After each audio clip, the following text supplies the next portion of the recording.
The chamber of the Galactic Council was a spectacle of grandeur, a coliseum of polished obsidian and shimmering energy fields.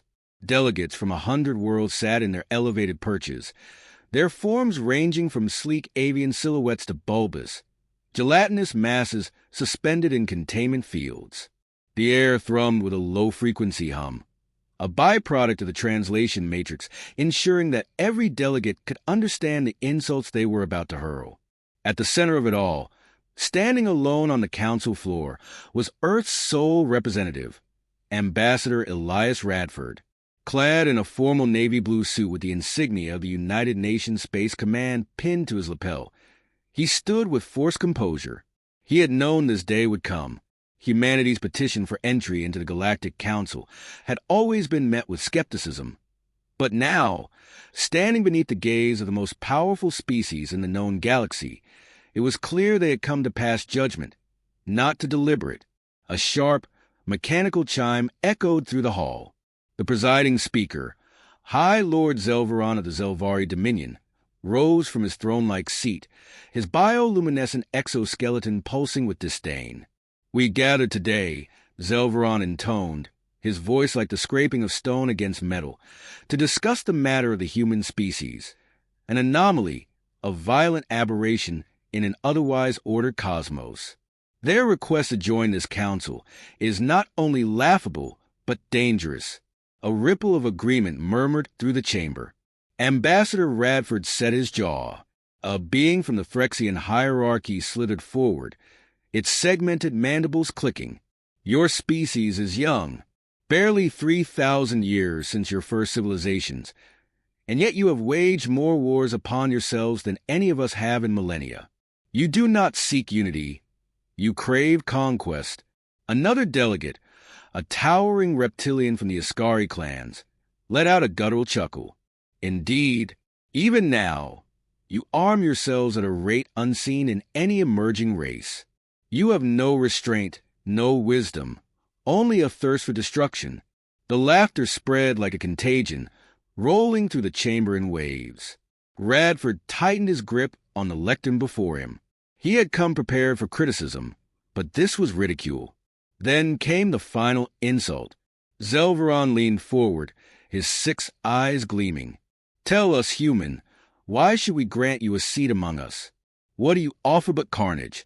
Your diplomacy is nothing but a thin veil over your true nature. If you seek a place here, prove to us that you are more than a rabid animal." A new voice broke through the din, crisp and deliberate. "I believe I can answer that." The chamber stilled. Footsteps rang against the polished floor. A man stepped forward, his posture rigid, his presence electric, dressed in an unadorned military uniform. His very existence seemed out of place among the lavishly dressed diplomats and ornate alien dignitaries. Yet something in the way he moved, a predatory grace, a soldier's confidence, silenced the room. "General Arthur Caldwell," Radford said, exhaling slightly. Caldwell gave him a curt nod before turning to the assembled council. His eyes, a cold steel gray, swept across the chamber, lingering on no one yet unsettling everyone. "I've listened to your words," he said, voice calm but carrying an unmistakable weight. "You see our history and you judge us by it. You assume our wars, our conflicts, are signs of savagery." He took a step forward. "You are wrong." A murmur of discontent, but no outright interruption. Caldwell continued, "We do not fight because we enjoy it. We do not wage war for the sake of destruction. We fight because we must, because our world was never kind to us, because survival was never guaranteed." His gaze locked onto the Phyrexian speaker. "You evolved on a world where resources were plentiful, where the greatest threat was the changing of the seasons. We evolved on a planet that tried to kill us at every turn. We tamed fire not for luxury, but for survival.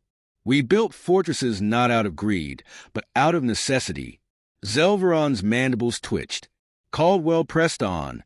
"You mock us for our conflicts, but those wars tempered us. They forged us into something stronger. We learned to adapt, to innovate, to endure. And when we turn our eyes to the stars, We did not find paradise. We found more hardship. But we did what we have always done. We survived. Silence. The laughter was gone now. In its place, something else. Something colder. Zelveron folded his spindly fingers together. A well-rehearsed speech, he admitted, but words do not change facts. If you claim strength, if you claim to be more than beasts of war, then prove it. A challenge. Caldwell inclined his head slightly. Very well. If you wish for proof, let's have it. He let his words settle before continuing. A combat trial. A battle simulation. Your best against ours. No diplomacy, no politics. Just the one thing you claim to understand best. War. A susurrus of whispers. Some shocked, others intrigued. You dare challenge the greatest military forces in the galaxy, the Ascari delegate sneered. With what? A handful of your primitive soldiers. Caldwell's expression did not change. If we are as weak as you say, then you have nothing to fear. The trap was set. The Council could not refuse without admitting that there was, in fact, something to fear. Zelveron tapped a clawed finger against his armrest, considering. Then a slow nod. Very well, human. You shall have your trial. Caldwell turned, already walking away. There was no need for further discussion. The fight had already begun. A crimson sun hung low over the battlefield, casting elongated shadows through the skeletal remains of a long-abandoned colony. Rusted towers jutted from the cracked earth, their hollowed interiors whispering with the wind. The terrain was unforgiving. Twisted metal, shattered buildings, and thick patches of jungle reclaiming the ruins. Somewhere beyond the broken skyline, the enemy was gathering. General Arthur Caldwell stood at the edge of a collapsed overpass, scanning the horizon through his binoculars. The enemy force was colossal. Thousands of soldiers from multiple species, backed by armored walkers, aerial drones, and mechanized artillery. The Galactic Council had spared no expense. This was not a trial. It was an execution. Looks like they're taking us seriously, Captain Elias Shaw muttered beside him, adjusting the scope on his rifle. His voice was dry, laced with grim amusement. They should, Caldwell replied, lowering the binoculars. They just don't know it yet. 100 men. That was all he had. 100 of the best soldiers Earth had ever produced, SAS, Delta Force, Spetsnaz, and others who had spent their lives perfecting the art of war. The Council thought it had overwhelmed them through sheer numbers, but Caldwell knew better. Wars weren't won by numbers alone. They were won by fear, by deception, by forcing the enemy to see ghosts where none existed. He turned to his team, their armor dull against the ashen ruins. They think we'll fight them head-on. They think we'll make this a contest of strength. We won't. His gaze swept across them. We don't fight fair. We never have. No one spoke. They understood. They didn't need reassurances. They needed orders. Caldwell raised a hand and pointed toward the city ruins. We disappear. We become shadows. We bleed them until they break. They moved without sound, slipping into the urban decay like phantoms. In the distance, the alien army advanced, their formations pristine, their weapons humming with energy. The first explosion came at sundown. An armored column, moving through a narrow ravine, was suddenly engulfed in a fireball as charges planted beneath the rock face detonated. Shards of metal and pulverized bodies rained down in the chaos. Before the dust had settled, the second phase began.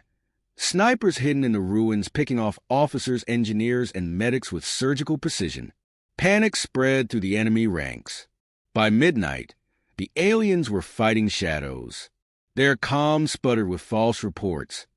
Phantom movements, entire squads vanishing without a trace. Booby traps turned every alleyway into a death trap. Ammunition depots went up in flames. Caldwell's men never engaged in direct combat, unless they had overwhelming control of the battlefield. The Ascari general leading the opposing force was furious. His species was built for brute strength, for the chaos of melee combat, but he had nothing to strike at, only ghosts. He sent scouting parties ahead. None returned. He ordered a full bombardment of the ruins. The artillery pounded the city for an hour straight, reducing whole blocks to rubble. And yet, the humans persisted. Caldwell crouched beside a burned-out vehicle, watching as an enemy patrol cautiously stepped through the ruins. He gave a quick hand signal. A suppressed shot cracked through the silence, and the squad leader dropped without a sound. The others barely had time to react before they were gone as well. "They're breaking," Shaw whispered. "Not yet," Caldwell murmured. "But soon." By the third day, the alien forces had lost nearly a quarter of their troops. Not in open battle. Not in some grand engagement, but through attrition, fear, and exhaustion. Soldiers hesitated to move at night. Officers stopped issuing direct orders, their voices laced with unease. The once disciplined formations crumbled. Caldwell exploited every weakness. He had his men plant false transmissions on enemy channels, messages implying that an entire human battalion was preparing for a counterattack. The aliens reacted immediately, diverting forces to non-existent threats, spreading themselves thin. Then came the final blow. Under the cover of night, Caldwell led a strike team to the enemy command post, a heavily fortified position deep within the ruins. The Council had stationed its best within, an elite guard of Threxian shock troopers and Zelvari tacticians. It didn't matter. The humans struck with brutal efficiency. Silenced weapons coughed in the darkness, sentries falling before alarms could sound. Explosives ripped through supply caches. In under 20 minutes, the command center was reduced to a smoldering ruin. By dawn, the enemy army was in full retreat. Caldwell watched them go, his face unreadable. The Galactic Council had sent their best to crush humanity, to humiliate them before the galaxy. Instead, they had been the ones humiliated. He turned to Shaw. "Signal the Council." Shaw grinned, tapping his communicator. Message reads, "Trial complete. Hope you enjoyed the show." The Galactic Council chamber was silent. Not the silence of contemplation or diplomacy, but of sheer, stunned disbelief. What had begun as a spectacle meant to showcase humanity's inadequacy had become something else entirely, a reckoning. The trial, meant to be an execution, had transformed into a battlefield where the so-called primitive species had left the Council's finest broken and humiliated. General Arthur Caldwell stood in the center of the chamber once more, his posture as unyielding as ever, his uniform still stained with the dirt and smoke of war. He had not changed for this meeting, nor had he adorned himself in the polished insignia and ceremonial garb expected of victors. There was no need. His presence alone carried the weight of triumph. High Lord Zelveron sat rigid upon his throne-like seat, his bioluminescent exoskeleton pulsing erratically. He had not spoken since the footage had played. Every moment of the trial broadcasted across the known galaxy. It had been undeniable. 100 human soldiers, outnumbered 100 to 1, had turned an elite war force into a shattered, retreating mob.